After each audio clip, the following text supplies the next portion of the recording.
hari Senin 12 Rabiul Awal tahun ke-11 Hijriah, bersamaan dengan hari lahirnya Rasulullah, hari Senin tanggal 12 Rabiul Awal tahun ke-11 Hijriah, Allah perintahkan kepada malaikat Jibril, Jibril, kau turun jemput kekasihku Muhammad, cabut nyawanya, dengan catatan tanya dulu, jika dia sudah mau lakukan tugasmu, tapi jika belum mau tunda tugasmu sampai dia mau. Panggil 3 malaikat menyertaimu, Mikail, Israel, Israfil. Turunlah malaikat. Di langit ke-7 mereka masih berempat, langit ke-6 mereka masih berempat. Sampai di langit pertama malaikat Jibril berkata, wahai malaikat pencabut nyawa, kau sajalah yang turun ke dunia. Saya tidak tega menemanimu dan melihat engkau mencabut rohnya Muhammad sallallahu alaihi wasallam. Lalu malaikat pencabut nyawa berkata, Jibril, kenapa kau tidak turun menyertai kami? Bukankah selama ini engkau yang menyertai Rasulullah? Bukankah selama ini engkau yang menemui Rasulullah? Kami tidak pernah menemui Rasulullah. Turunlah bersama kami. Jibril berkata, maafkan saya tidak betul-betul tidak mampu melihat engkau mencabut rohnya Rasulullah. Turunlah 4 malaikat ini. Lalu malaikat mengetuk pintu Rasulullah, ketuk rumah Rasulullah. Assalamualaikum warahmatullahi wabarakatuh ya Rasulullah. Nabi dalam rumah menjawabnya, waalaikumsalam warahmatullahi wabarakatuh. Fatimah membuka pintu, ternyata tidak ada orang di depan pintu. Rasulullah lalu bersabda, sudah ada di samping saya. Malaikat pencabut nyawa berkata, ya Muhammad, hari ini aku diperintah Allah untuk mencabut ruhmu. Menurutmu bagaimana?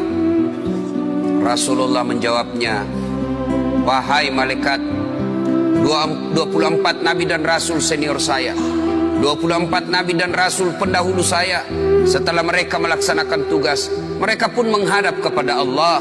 Hari ini saya siap menghadap, tapi saya lihat ini ada keanehan. Apa ya Rasulullah? Mana malaikat Jibril? Kok tidak ada di antara kalian? Mana sahabat saya? Mana Jibril?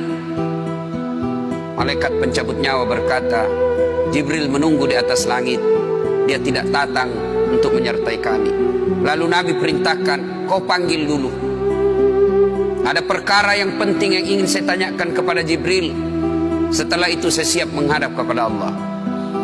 Naiklah malaikat pencabut nyawa dan berkata kepada Jibril, ya Jibril, engkau dicari sahabatmu, turunlah engkau menyertai kami. Turun malaikat Jibril. Lalu ketemu dengan Nabi. Nabi bertanya kepada Jibril, ya Jibril, kalau hari ini aku harus menghadap kepada Allah, tolong berikan saya berita gembira. Tolong perdengarkan saya kalimat yang nikmat di telinga saya. Lalu Jibril bersabda, ya Muhammad, saya dapat berita gembira dari Allah. Seluruh malaikat yang pernah Allah ciptakan antri untuk menyambut rohmu ya Muhammad. Apalagi ya Jibril, ya Muhammad, seluruh nabi 24 haram masuk surga sebelum engkau lebih dulu. Meskipun engkau nabi paling terakhir, tapi Allah memberikan garansi dan jaminan, haram seluruh nabi dan rasul masuk ke dalam surga sebelum engkau lebih dulu ya Muhammad. Nabi mengucapkan alhamdulillah. Apalagi ya Jibril, ya Muhammad, jika engkau punya dosa dan kesalahan, Allah telah mengampuni dosa dan kesalahanmu. Nabi bersabda alhamdulillah. Tapi ya Jibril, itu kan saya, itu diri saya. Ya Jibril, saya tidak cemas soal diri saya tidak ragu soal diri saya. Yang saya cemaskan umatku ya Jibril. Bagaimana umatku sepeninggal aku kelak?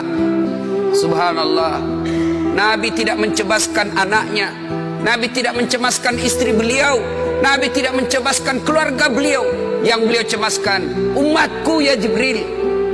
Jibril lalu berkata, baiklah kalau begitu ya Muhammad, nantikan saya. Jibril lalu menghadap kepada Allah. Selang beberapa saat muncul kembali dan berkata, ya Muhammad, aku telah mendapat berita gembira dari Allah. Meskipun engkau sudah tidak di tengah-tengah mereka, Meskipun engkau sudah tidak berada di tengah umatmu, selama umatmu berpegang kepada Quran dan Sunnah, mereka akan selamat dunia sampai di akhirat. Mendengar ini Rasulullah lalu tersenyum dan berkata, Alhamdulillah, segala puji bagi Allah. Malaikat pencabut nyawa, silahkan laksanakan tugasmu. Jibril mundur, majulah malaikat pencabut nyawa melaksanakan tugas dan berkata, kalau bahasa kita, ya Muhammad, maafkan saya, saya tidak mampu melakukan ini, tapi ini perintah dari Allah. Lalu Nabi bersabda, laksanakan tugasmu, saya pun siap melakukannya. Mundur malaikat Jibril, majulah malaikat pencabut nyawa melaksanakan tugasnya. Keluar rohnya Rasulullah, perlahan-perlahan meninggalkan telapak kaki Rasulullah. Telapak kaki Rasulullah menggigil, naik ke atas betis Rasulullah, naik ke paha Rasulullah, sampai ke perut. Bercucuran keringat Rasulullah, keluar keringat Rasulullah di wajah Rasulullah. Malaikat Jibril lalu berpaling. Nabi lalu bersabda, wahai malaikat Jibril, kenapa engkau palingkan mukamu? Apakah engkau jijik melihatku? Apakah kau jijik melihat wajah saya?